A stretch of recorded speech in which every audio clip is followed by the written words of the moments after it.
নমস্কাৰ বন্ধু বান্ধৱীসকল সকলোকে পুনৰবাৰ আসাম সাৰ্ভিস চেনেলটোলৈ আন্তৰিক স্বাগতম জনাইছো। আজিৰ ভিডিঅ'টোত আপোনালোকে জানিব পাৰিব ভোটাৰ কাৰ্ডৰ সৈতে মোবাইল নম্বৰ কেনেদৰে লিংক কৰিব ইয়াৰ সম্পূৰ্ণ ষ্টেপ বাই ষ্টেপ প্ৰচেছ।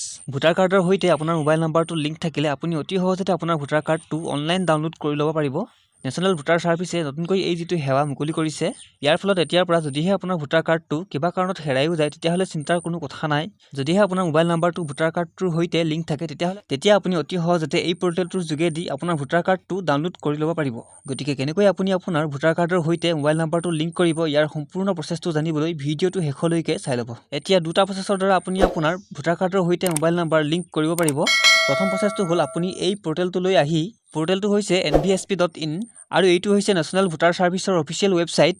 এই পৰ্টেলটোলৈ আহি ইয়াতে আপুনি আপোনাৰ এটা একাউণ্ট বনাই লৈ আপুনি আপোনাৰ ভোটাৰ কাৰ্ডৰ সৈতে মোবাইল নম্বৰ লিংক কৰিব পাৰিব। আৰু দ্বিতীয় প্ৰচেছটো হ'ল আপুনি ভোটাৰ হেল্পলাইন এই এপটোৰ দ্বাৰা গৈও ভোটাৰ কাৰ্ডৰ সৈতে মোবাইল নম্বৰ লিংক কৰিব পাৰিব। আৰু এইটো নেশ্যনেল ভোটাৰ সাৰ্ভিসৰ অফিচিয়েল এপ হয়। দুয়োটা প্ৰচেছৰ ভিতৰত ভোটাৰ হেল্পলাইন এপটোৰ দ্বাৰা কৰিলে প্ৰচেছটো অলপ ইজি হয়। গতিকে ভোটাৰ হেল্পলাইন এপটোৰ দ্বাৰা কেনেদৰে আপুনি অতি সহজতে ভোটাৰ কাৰ্ডৰ সৈতে মোবাইল নম্বৰ লিংক কৰিব ইয়াৰ সম্পূৰ্ণ প্ৰচেছটো আজি আপোনালোকক জনাই দিম।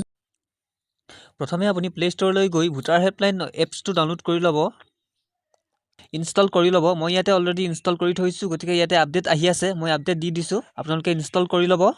ইনষ্টল হোৱাৰ পাছত এপছটো অ'পেন কৰিব, অ'পেনত ক্লিক কৰিব আৰু এনেদৰে আপুনি দেখিবলৈ পাব। ইয়াত আপুনি ভোটাৰ ৰেজিষ্ট্ৰেশ্যন ইয়াৰ ওপৰত ক্লিক কৰিব। ক্লিক কৰাৰ লগে লগে এনেদৰে আপুনি দেখিবলৈ পাব। ইয়াতে কেইবাটাও অপশ্যন আপুনি দেখিবলৈ পাব, কিন্তু আপুনি কাৰেকশ্যন অফ এণ্ট্ৰিজ ফ্ৰম 8 ইয়াৰ ওপৰত ক্লিক কৰিব। ক্লিক কৰাৰ লগে লগে এনেদৰে আপুনি দেখিবলৈ পাব। ইয়াতে আপোনাৰ মোবাইল নম্বৰটো এণ্টাৰ কৰিব লাগিব। আপুনি যিটো মোবাইল নম্বৰ ভোটাৰ কাৰ্ডটোৰ সৈতে লিংক কৰিবলৈ বিচাৰে সেই নম্বৰটো ইয়াতে বহাই চেণ্ড OTPত ক্লিক কৰিব। মই ইয়াতে মোৰ ফোন নম্বৰটো বহাই চেণ্ড OTPত ক্লিক কৰিছোঁ। চেণ্ড OTPত ক্লিক কৰাৰ লগে লগে আপোনাৰ মোবাইলত এটা OTP আহিব। OTPটো আপুনি ইয়াতে বহাই দিব। এইখিনিতে মন কৰিবলগীয়া কথাটো হ'ল যদিহে আপুনি এই নাম্বাৰটো ব্যৱহাৰ কৰি ভোটাৰ হেল্পলাইন পৰ্টেলটোত কোনো একাউণ্ট ক্ৰিয়েট কৰিছিলে আগতে, তেনে ক্ষেত্ৰত আপোনাৰ ইয়াতে পাছৱৰ্ড বিচাৰিব। যিটো পাছৱৰ্ড ব্যৱহাৰ কৰি আপুনি একাউণ্ট বনাইছিলে সেই পাছৱৰ্ডটো আপুনি ইয়াতে বহাব লাগিব। আৰু যদিহে কোনো ধৰণৰ একাউণ্ট ভোটাৰ পৰ্টেলত আগতে ক্ৰিয়েট কৰা নাই তেনে ক্ষেত্ৰত আপোনাৰ ইয়াতে কোনো ধৰণৰ পাছৱৰ্ড দিবলৈ নাহে। OTPটো এণ্টাৰ কৰাৰ লগে লগে আপুনি লগইন হৈ যাব। মই যিহেতু আগতে একাউণ্ট ক্ৰিয়েট কৰিছিলোঁ গতিকে ইয়াতে পাছৱৰ্ড দিবলৈ আহিছে, গতিকে মই মোৰ পাছৱৰ্ডটো ইয়াতে এণ্টাৰ কৰি লগইন নাওত ক্লিক কৰিছোঁ। আপুনি চিম্পলি OTPটো বহাই লগইন নাওত ক্লিক কৰিব। ইয়াৰ লগে লগে আপোনাৰ লগইন প্ৰচেছটো কমপ্লিট হৈ যাব আৰু আপুনি এনেদৰে দেখিবলৈ পাব। ইয়াতে আপুনি লেট ষ্টাৰ্ট বুটামত ক্লিক কৰিব। লেট ষ্টাৰ্টত ক্লিক কৰাৰ লগে লগে এনেদৰে দেখিবলৈ পাব। ইয়াতে আপোনাৰ ভোটাৰ ID নাম্বাৰটো আপোনাৰ ওচৰত আছেনে নাই সেইটো সুধিছে। যদিহে আছে তেনেহ'লে ইয়েছতে থাকিব দিব আৰু যদিহে নাই তেনেহ'লে নোট ক্লিক কৰিব।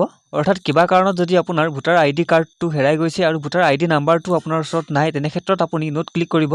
ইয়াৰ পাছত নেক্সটত ক্লিক কৰিব। নেক্সটত ক্লিক কৰাৰ লগে লগে এনেদৰে অপশ্যনসমূহ আহি যাব। ইয়াতে আপোনাৰ বিচৰা সকলো ডিটেইলছ ফিল আপ কৰি আপুনি আপোনাৰ ভোটাৰ ID নাম্বাৰটো বিচাৰি ল'ব পাৰিব।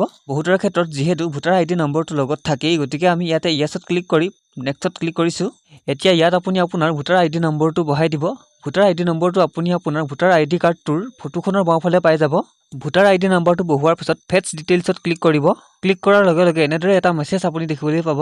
উই have found this record for your entered voter ID, please click on proceed button. এতিয়া আপুনি প্ৰচিড বুটামত ক্লিক কৰিব।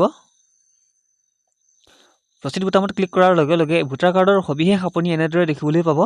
এতিয়া আপুনি নেক্সটত ক্লিক কৰিব। নেক্সটত ক্লিক কৰাৰ লগে লগে এনেদৰে নতুন পেজখন আপুনি দেখিবলৈ পাব। ইয়াত আপোনাৰ নামটো প্ৰি-ফিল্ড দেখিবলৈ পাব। ইয়াৰ পাছত তললৈ স্ক্ৰল ডাউন কৰিলে দেখিবলৈ পাব আধাৰ ডিটেইলছ। যদিহে আপুনি আপোনাৰ আধাৰ কাৰ্ডখন ভোটাৰ কাৰ্ডৰ সৈতে লিংক কৰিব বিচাৰে তেনেহ'লে আপুনি ইয়াতে আপোনাৰ আধাৰ কাৰ্ডৰ নম্বৰটো দিব পাৰে। অন্যথা আপুনি ইয়াতে এটা টিক মাৰ্ক কৰি দিব। যিহেতু আমি ভোটাৰ কাৰ্ডৰ সৈতে মোবাইল নম্বৰ লিংক কৰিব লাগে, গতিকে আমি ইয়াতে লিংক কৰিব বিচৰা মোবাইল নম্বৰটো বহাব লাগিব। ইয়াত আপোনাৰ দেউতাৰ মোবাইল নম্বৰটো বহাব পাৰে যদিহে লিংক কৰিব বিচাৰে। আৰু যদিহে ইমেইল ID লিংক কৰিব বিচাৰে তেনেহ'লে আপুনি ইয়াতে আপোনাৰ ইমেইল IDটো বহাব পাৰে। এতিয়া চিম্পলি মই মোৰ ফোন নম্বৰটো ইয়াতে বহাই দিছোঁ আৰু বহাই নেক্সটত ক্লিক কৰিছোঁ। আপুনিও ইয়াতে আপোনাৰ ফোন নম্বৰটো বহাই নেক্সটত ক্লিক কৰিব। নেক্সটত ক্লিক কৰাৰ লগে লগে এনেদৰে 4টা অপশ্যন আপুনি দেখিবলৈ পাব। ইয়াতে আপুনি দ্বিতীয় অপশ্যনটো চিলেক্ট কৰিব, correction of entries in existing electoral roll. ইয়াৰ পিছত আপুনি নেক্সটত ক্লিক কৰিব। নেক্সটত ক্লিক কৰাৰ লগে লগে এনেদৰে দেখিবলৈ পাব। ইয়াতে আপুনি name, gender, date of birth, relation type, relation name, address, mobile number, photo সকলোবোৰ আপুনি কাৰেকশ্যন কৰিব পাৰিব। যিকেইটা আপুনি কাৰেকশ্যন কৰিবলৈ বিচাৰে সেই হিচাপে আপুনি এনেদৰে চিলেক্ট কৰিব লাগিব আৰু চিলেক্ট কৰি আপুনি নেক্সটত ক্লিক কৰিব লাগিব। ইয়াতে আপুনি কিন্তু একেবাৰতে 3টাহে চিলেক্ট কৰি কাৰেকশ্যন কৰিব পাৰিব। তাতকৈ বেছি চিলেক্ট কৰি আপুনি একেবাৰতে কাৰেকশ্যন কৰিব নোৱাৰিব। ইয়াতে আমি যিহেতু মোবাইল নম্বৰ লিংক কৰিব লাগে, গতিকে আমি ইয়াতে মোবাইল নম্বৰটো চিলেক্ট কৰি লৈছোঁ আৰু চিলেক্ট কৰি নেক্সটত ক্লিক কৰিব লাগিব। নেক্সটত ক্লিক কৰাৰ লগে লগে এনেদৰে আহি যাব অপশ্যনটো। ইয়াতে আপোনাৰ মোবাইল নাম্বাৰটো বহাই দিব আৰু বহাই নেক্সটত ক্লিক কৰিব। নেক্সটত ক্লিক কৰাৰ লগে লগে এনেদৰে ডিক্লাৰেশ্যন পেজটো দেখিবলৈ পাব। ইয়াতে আপোনাৰ নামটো দেখিবলৈ পাব আৰু ইয়াতে আপোনাৰ ঠাইৰ নামটো এণ্টাৰ কৰি ডান বুটামত ক্লিক কৰি দিব। প্লেচ অফ এপ্লিকেশ্যন, ইয়াত আপোনাৰ ঠাইৰ নামটো বা আপোনাৰ গাঁৱৰ নামটো এণ্টাৰ কৰিব পাৰে। ডান বুটামত ক্লিক কৰাৰ লগে লগে এনেদৰে আপোনাৰ ডিটেইলছ ইয়াতে শ্ব' কৰিব। ইয়াতে আপোনাৰ লিংক কৰিবলৈ দিয়া মোবাইল নাম্বাৰটো দেখিবলৈ পাব। এতিয়া আপুনি চিম্পলি কনফাৰ্ম বুটামত ক্লিক কৰি দিব। কনফাৰ্ম বুটামত ক্লিক কৰাৰ লগে লগে আপোনাৰ এনেদৰে এটা পপ আপ মেছেজ আপুনি দেখিবলৈ পাব। ইয়াতে লিখা থাকিব thank you, your application has been submitted successfully, অৰ্থাৎ আপোনাৰ প্ৰচেছটো কমপ্লিট হৈ গৈছে। লগতে ইয়াতে আপুনি এনেদৰে এটা ৰেফাৰেঞ্চ নাম্বাৰ আপুনি দেখিবলৈ পাব। এই নাম্বাৰটো আপুনি কপি কৰি ল'ব বা আপুনি লিখি থ'ব বা আপুনি স্ক্ৰীনশ্বট এটা মাৰি ৰাখি থ'ব। পাছত আপোনাৰ ষ্টেটাছ চেক কৰিবৰ বাবে এই ৰেফাৰেঞ্চ নাম্বাৰটোৰ প্ৰয়োজন হ'ব। এতিয়া যদি আপুনি ইয়াৰ ষ্টেটাছটো চেক কৰিবলৈ বিচাৰে তেতিয়াহ'লে আপুনি তললৈ থকা এই যি দেখিছে তিনিডাল আঁচ ইয়াতে ক্লিক কৰিব। ক্লিক কৰাৰ লগে লগে এনেকৈ আহি যাব। ইয়াতে আপুনি এটা অপশ্যন দেখিবলৈ পাব ষ্টেটাছ অফ এপ্লিকেশ্যন, ইয়াতে ক্লিক কৰি দিব। ক্লিক কৰি দিয়াৰ লগে লগে এনেকৈ আহি যাব। ইয়াতে আপুনি যিটো টকেন নাম্বাৰ আছিলে আপোনাৰ সেই টকেন নাম্বাৰ বা ৰেফাৰেঞ্চ নাম্বাৰটো ইয়াতে আপুনি এণ্টাৰ কৰিব। মই যিহেতু কপি কৰি লৈছিলোঁ গতিকে ইয়াতে পেষ্ট কৰি দিছোঁ। পেষ্ট কৰি দিয়াৰ পাছত বা এণ্টাৰ কৰি লিখি দিয়াৰ পাছত আপুনি ট্ৰেক ষ্টেটাছ ইয়াত ক্লিক কৰি দিব।